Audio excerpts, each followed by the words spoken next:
Donald Trump's US government just froze all of the money that they distribute to development programs around the world from a program they have called USAID. And USAID for decades has been crucial as a funder and a resource provider for some absolutely vital healthcare projects that affect and serve millions and millions of South Africans. And there's been a lot of chatter around this moment. People saying, good, the US must look after themselves. Good, the US is finally punishing the South African government for behaving poorly. Good, the South African government is now going to be removed from this trough of money to steal. So let's dig into it. This is the issue with the USAID funding freeze. You're watching The Issue with Dan Corder. South Africa is a movie. Welcome to the watch party. Just quickly though, before we get into USAID, I have just moved back to my home city of Cape Town after 4 years in Johannesburg. And one of the great joys of moving back to Cape Town has been rediscovering Cape Town. This Jimny 5-door, I first experienced it as the most glorious, pleasurable way to road trip back down from Joburg to Cape Town over December. And now, if you haven't lived in Cape Town, you may not know that a massive joy of living in Cape Town is, for me, rediscovering how gorgeous and phenomenal Cape Town is, around Chapman's Peak and to Noordhoek, and then all the way down to Kommetjie and around. There's Miller's Point, there is the beautiful False Bay coastline, so many iconic spots that people fly in from all over the world to see, and I've been able to rediscover and enjoy them with the absolute pleasure of my Suzuki Jimny 5-door. So thank you, Suzuki.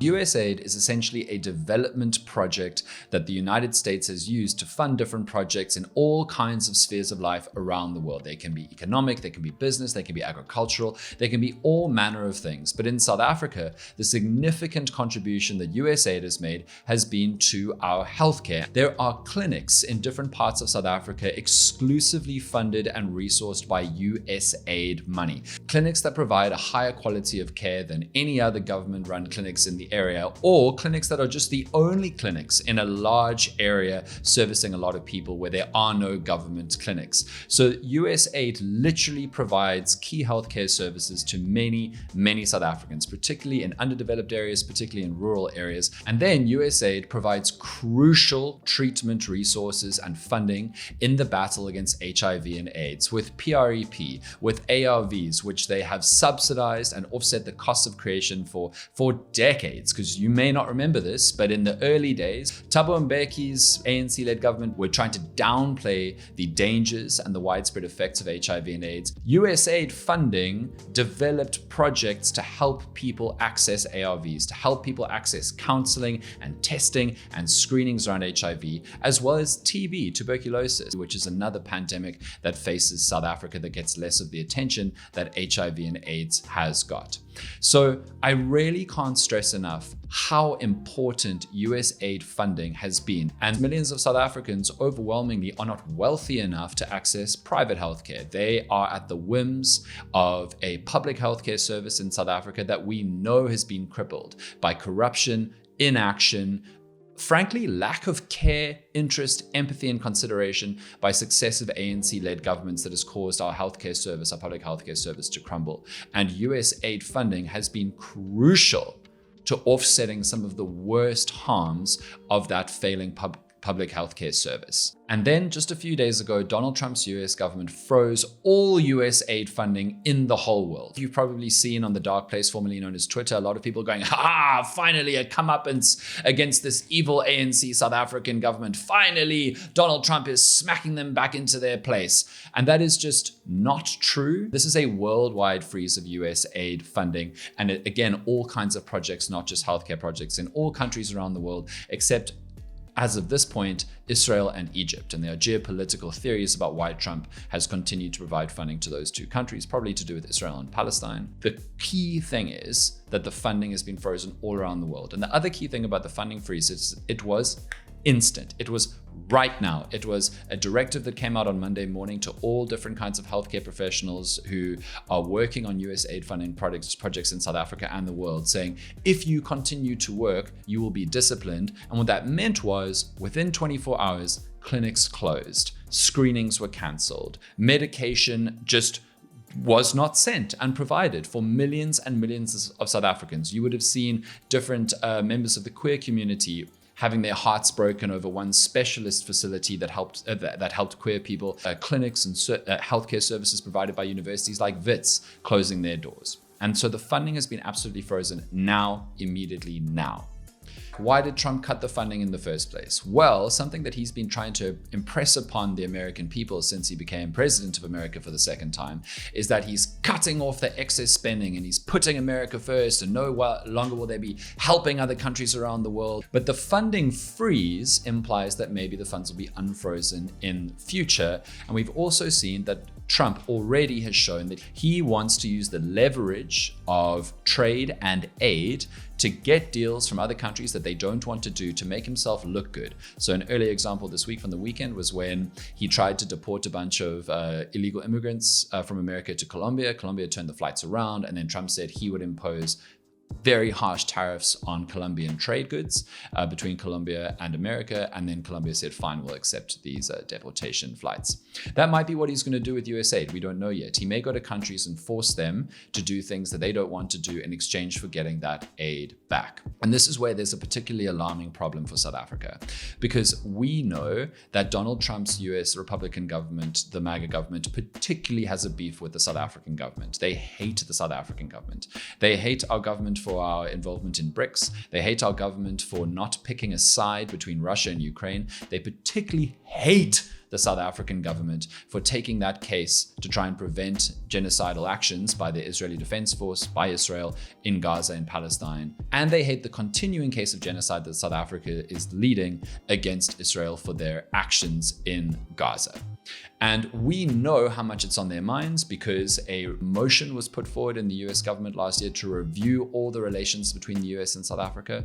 And maybe that'll mean that we don't get our US aid back. So finally, let's talk about the discourse about this in the last few days, because some South Africans have been like, haha, finally, the South African government can't just feed from this trough of USAID funding. And that just fundamentally misunderstands how USAID works.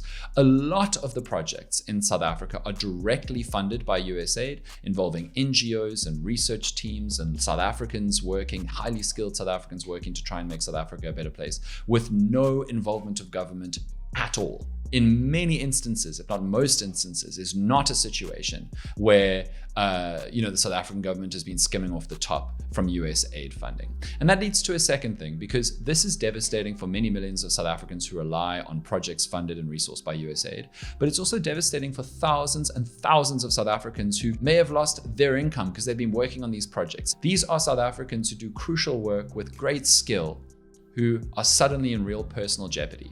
In the last few days since I made a TikTok about this situation, I've been getting messages from healthcare professionals who have been working on USAID projects who were just told on Monday, stay home, don't do anything. They don't know if a pay packet is coming. They don't know, in one person's case who sent me a message, if they'll be able to pay the university fees for their eldest child and the primary school fees of their youngest child. They are now in extremely dire straits. And so let's not submit to the Twitter cruelty. Let's actually keep some empathy open for people like that, alongside all the people who are now in serious distress. A lot of people have been saying South Africa should be self-sufficient. We have so many resources. We shouldn't have to rely on foreign aid. And that is absolutely true in the ideal sense. But realistically, right now, we are still living in the hangover of a brutal, effective apartheid system that left a small group of white people, very well resourced, very well supported, and the rest of South Africa, where tens of millions of people are so destitute, so impoverished, that they have to rely on social grants where 300 to 500 Rand a month is a life-saving, life-changing amount of money from a grant. Those tens of millions of people rely on whatever healthcare can be provided. And yes, the ANC government has absolutely shambocked and destroyed our public healthcare service, and they should never be forgiven for that. They should never be forgiven for life esidimeni. They should never be forgiven for the failure of clinics, the failure of hospitals, the burnout of doctors and nurses. But when you can rely on a funder to cover certain healthcare services as a country, and you think they're going to be around for a long time because they've been around for decades, you naturally allocate your resources and your focus on other projects. So when the South African government has been allocating its budgets for healthcare in the last 20 years, they've gone, okay, USAID projects are covering that kind of research, that kind of service provision. Let's use our budget to cover this kind of research and this kind of service provision. And now suddenly they're in a situation where they've allocated all that budget and they've got a plan, and now that whole other arm of the healthcare service that they thought they could rely on to be funded by USAID might be gone permanently, is gone right now. It's not a matter of, they can just pull up their bootstraps right now and fix the situation immediately. It's not a matter of, that was a USAID project, now we're just going to bring Chinese or Russian money directly into this project, because that's not the way that the clinic funding models have been set up. You can't just spirit it in, because again, many of these projects don't have South African government involvement in them right now at all. They are USAID projects and property of USAID. Right now, we need dramatic interventionary solutions that are going to take time. And that's part of the tragedy of this situation. Even if we get the money back in future, the tragedy is unfolding right now. So now you know. And if there is any way that you can provide relief, if there is any way that you think you can help, if there is anything that you kind of resource or skill that you feel like you can contribute to try and help out the genuinely millions of South Africans now in a disaster situation, please do try to help. There are ways that we as South Africans can and need to rally right now to help those who the system has forsaken. So that's the issue with USAID getting frozen in South Africa. Thank you for watching.